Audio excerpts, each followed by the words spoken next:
Olá, queridos, bom dia.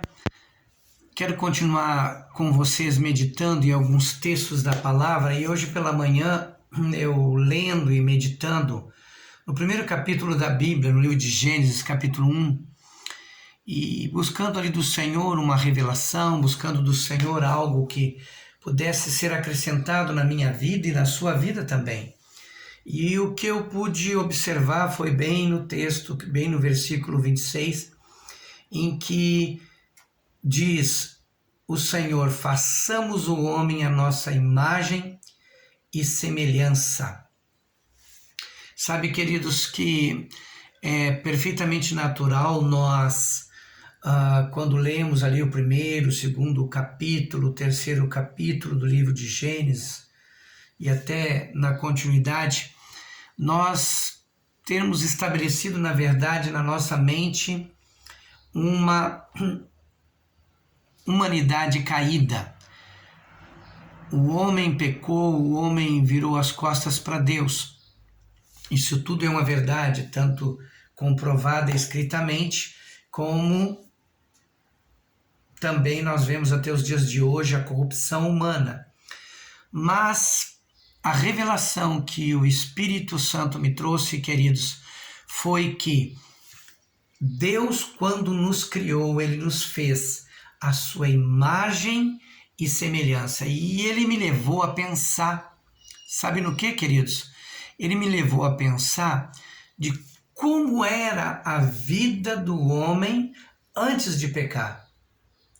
E me levou a pensar no dia a dia, cada manhã que Adão levantasse, Adão e Eva, e andando pelo jardim do Éden, enfim, cumprindo lá os seus trabalhos. Facilmente para nós hoje, queridos, nós pensaríamos de uma forma decadente, mas na verdade, o óbvio, né? Eles não haviam pecado e eles estavam andando sobre a face da terra dentro da imagem e semelhança de Deus na terra, porque não foi menos do que isso o propósito de Deus para a vida do homem, para a vida do ser humano. E só que nós, queridos, né, acabamos muitas vezes sendo tão sobrecarregados com essa ideia de uma queda, de uma natureza pecaminosa, que nós vivemos e enfrentamos os desafios e até mesmo a ideia de melhorarmos como seres humanos, nós sempre olhamos de uma forma decadente. E eu quero dizer algo para você. Quando assim o fazemos, queridos, nós descaracterizamos, desqualificamos o sacrifício de Jesus.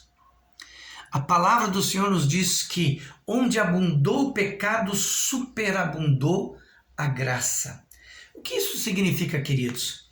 Que por mais longe e por mais profundo, por mais doloroso, por mais mortífero que tenha sido e é o pecado, a graça de Jesus atuante em nossa vida, no coração daquele que crê, ela é superabundantemente maior. E isso, queridos, meditando nessa manhã, nessa palavra tão lida tantas vezes, e às vezes a gente lê, acha bonito tudo, né? Façamos o homem à nossa imagem e semelhança, né? Que ele domine sobre todas as coisas. Na verdade, queridos, olhando e meditando ali, o Espírito Santo foi me mostrando quão maravilhosa é a criação de Deus. O sol, a lua, as estrelas, a vegetação, o universo em si. Mas quando Deus para fazer o homem, ele diz: façamos o homem à nossa imagem e semelhança. Qualquer pessoa, qualquer filosofia, qualquer ideia de vida pode querer negar, mas não existe coisa mais maravilhosa do que a criação do homem, da raça humana, que foi feita não para ser uma raça humana, mas sim a própria figura de Deus andando na terra. E isto em carne e osso, porque ele afirmou, antes mesmo de falar, por conta de que era o seu propósito, de que o homem e a mulher fossem, e assim os fez, e eram a imagem e semelhança de Deus, andando na face da terra, governando a terra, segundo Deus, porque eram a imagem e semelhança do Senhor. E Jesus Cristo veio e disse, ele veio para salvar e buscar o que se havia perdido. E aí, queridos, a compreensão pode ser muito ampla. E eu ouso dizer e a crer que Deus, por conta da graça de Cristo, que traz resultados superabundantemente maiores do que o pecado traz, de nos devolver a nossa essência. A Bíblia diz, o homem é aquilo que pensa. Se você querer viver ou for viver uma vida cristã com uma mentalidade de uma raça caída, você nunca vai conseguir entender a possibilidade daquilo que a própria palavra de Deus diz no Novo Testamento, dizendo, sede perfeito, porque é perfeito o vosso Pai que está no céu. Sede santos, porque eu sou santo. Nós vamos dizer, isso é bonito, isso é altruísta, isso é tremendo, mas está longe, isso é impossível, todos falhamos. Queridos, isto é uma mentalidade de quem ainda não entendeu a grandeza da graça de Cristo.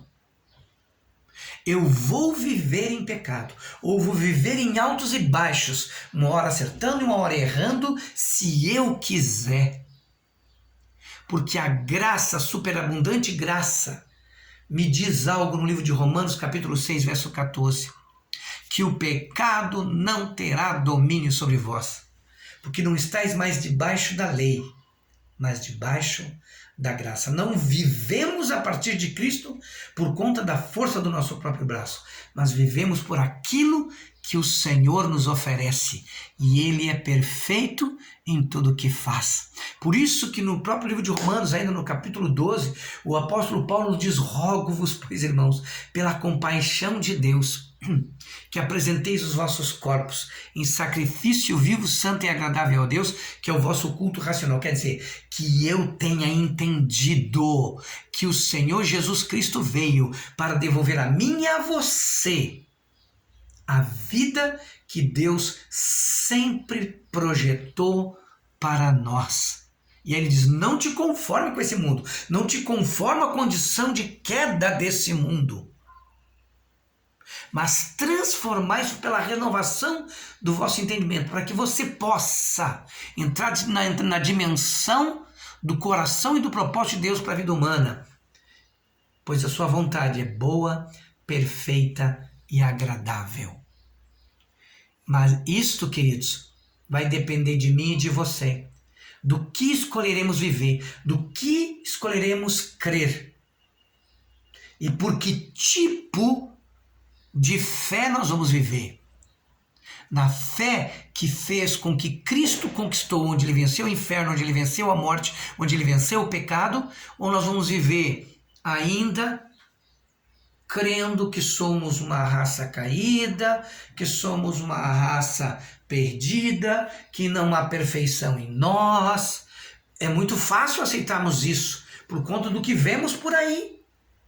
Mas o que vemos por aí é aquilo que a humanidade tem crido e aceitado.